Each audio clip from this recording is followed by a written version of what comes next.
الله الذي جعل لكم الأرض قرارا والسماء بناء وصوركم فأحسن صوركم ورزقكم من الطيبات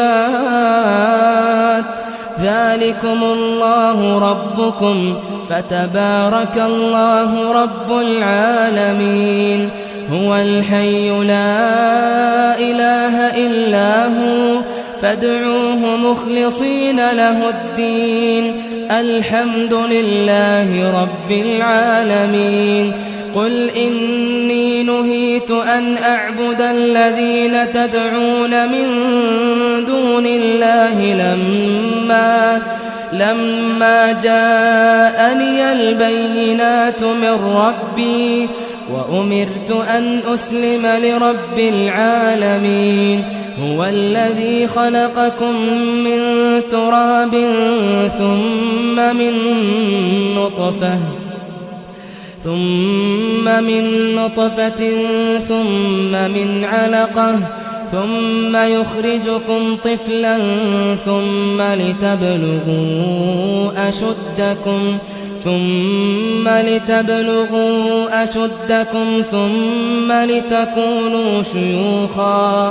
ثم لتكونوا شيوخا ومنكم من يتوفى من قبل ولتبلغوا أجلا مسمى ولعلكم تعقلون هو الذي يحيي ويميت فإذا قضى أمرا فإنما يقول له كن فيكون ألم تر إلى الذين يجادلون في آيات الله أنى يصرفون الذين كذبوا بالكتاب وبما أرسلنا به رسلنا فسوف يعلمون إذ الأغلال في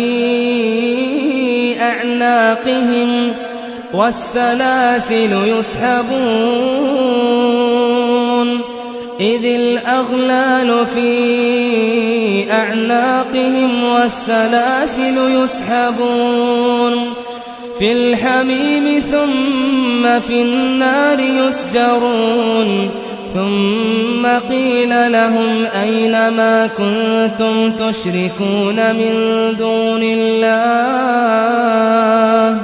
قالوا ضلوا عنا بل لم نكن ندعو من قبل شيئا كذلك يضل الله الكافرين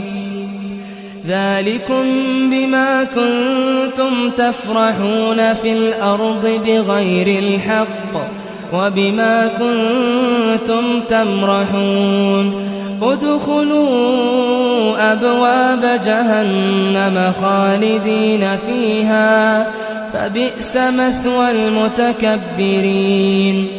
فاصبر إن وعد الله حق فإما نرينك بعض الذي نعدهم أو نتوفينك فإلينا يرجعون ولقد أرسلنا رسلا من قبلك منهم من قصصنا عليك ومنهم من لم نقصص عليك وما كان لرسول أن يأتي بآية إلا بإذن الله فإذا جاء أمر الله قضي بالحق وخسر هنالك المبطلون الله الذي جعل لكم الأنعام لتركبوا منها ومنها تأكلون ولكم فيها منافع ولتبلغوا عليها حاجة في صدوركم وعليها وعلى الفلك تحملون ويريكم آياته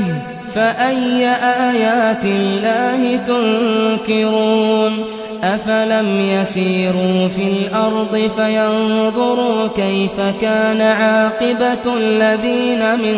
قبلهم كانوا أكثر منهم وأشد قوة وآثارا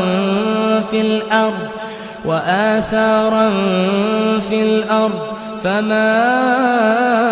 أغنى عنهم ما كانوا يكسبون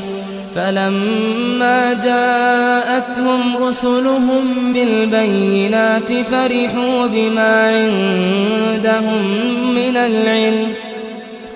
وحاق بهم ما كانوا به يستهزئون فلما رأوا بأسنا قالوا آمنا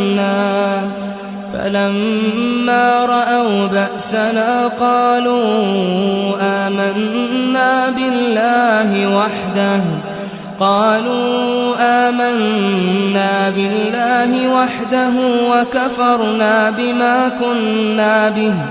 وكفرنا بما كنا به مشركين فلم يك ينفعهم إيمانهم لما رأوا بأسنا سنة الله التي قد خلت في عباده وخسر هنالك الكافرون.